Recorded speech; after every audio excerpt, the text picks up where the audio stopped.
तरारी प्रखंड में शोषितों के महानायक जगदेव बाबू के जयंती समारोह में शामिल हुए जाप नेता रितेश कुमार।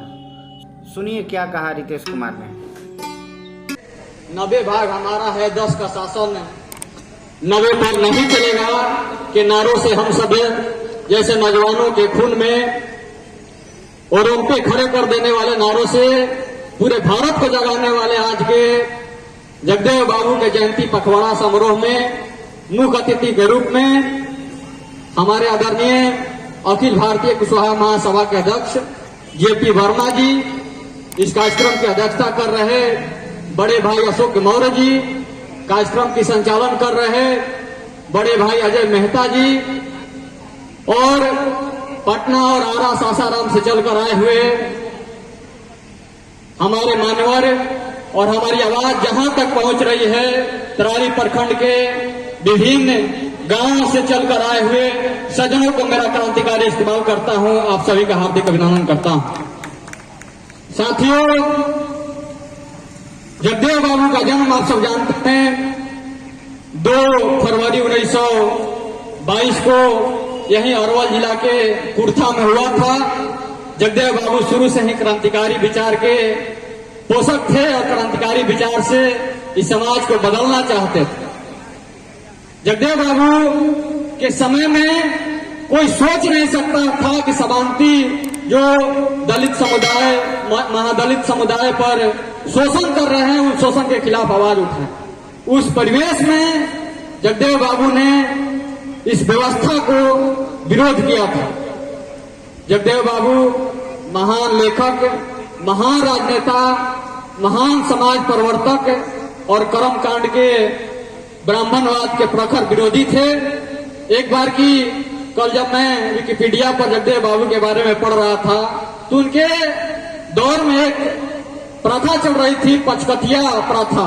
उस प्रथा में होता क्या था, जमींदार लोग मान लीजिए जिसका 100 बीघा जमीन है और उसका खेती अगर कोई मनी बटैया लेकर करता था तो महावत जाते थे हाथी लेकर और बीघे की 5 कट्ठा जमीन हाथी से चरा दी जाते थे, गन्ना के माध्यम से या कोई अन्य माध्यम से।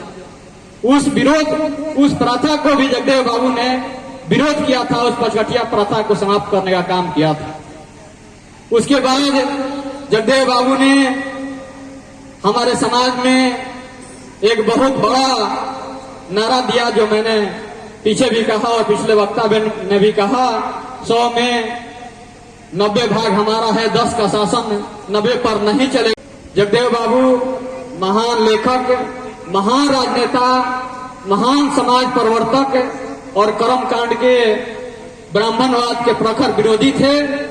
एक बार की कल जब मैं विकिपीडिया पर जगदेव बाबू के बारे में पढ़ रहा था तो उनके दौर में एक प्रथा चल रही थी, पचकथिया प्रथा। उस प्रथा में होता क्या था, जमींदार लोग मान लीजिए जिसका 100 बीघा जमीन है और उसका खेती अगर कोई मनी बटैया लेकर करता था तो महावत जाते थे हाथी लेकर और बीघे की 5 कट्ठा जमीन हाथी से चरा दी जाते थे, गन्ना के माध्यम से या कोई अन्य माध्यम से।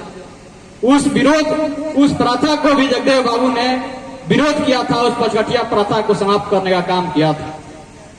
उसके बाद जगदेव बाबू ने हमारे समाज में एक बहुत बड़ा नारा दिया जो मैंने पीछे भी कहा और पिछले वक्ता ने भी कहा, 100 में 90 भाग हमारा है 10 का शासन 90 पर नहीं चलेगा, धन धरती राजपाट में 90 भाग हमारा है। इन तमाम नारों से भारत को एक नई दिशा देने वाले जगदेव बाबू की आज जयंती तरारी में बन रही है।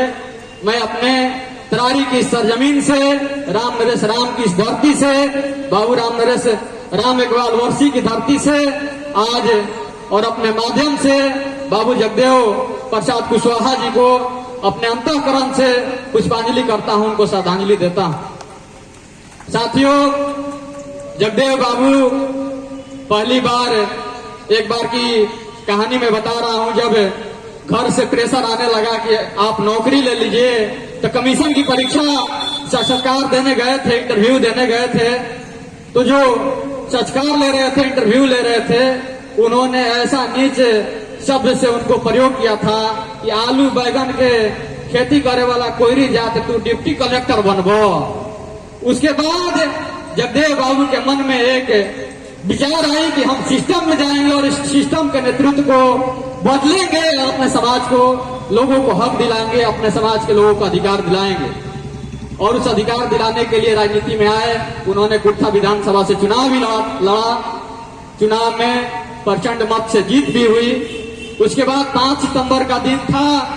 कुर्था में एक और जेपी का आंदोलन चल रहा था, छात्र राजनीति का आंदोलन, और दूसरी तरफ बाबू जगदेव प्रसाद का समाज में जन जागरण अभियान चल रहा था।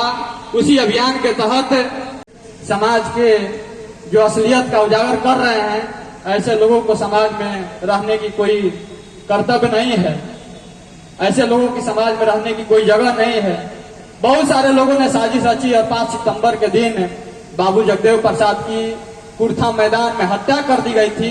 आज हम सब उनके शहादत के दिवस के रूप में आज हम सब उपस्थित हैं। पुनः एक बार आप सभी को हार्दिक अभिनंदन करते हुए, हार्दिक स्वागत करते हुए, मंच पर बैठे हमारे मान्यवर को पुनः एक बार अभिनंदन करते हुए और जगदेव बाबू को पुनः माल्यार्पण, पुष्पांजलि, श्रद्धांजलि देते हुए अपने बातों को समाप्त करता हूँ। बहुत बहुत धन्यवाद।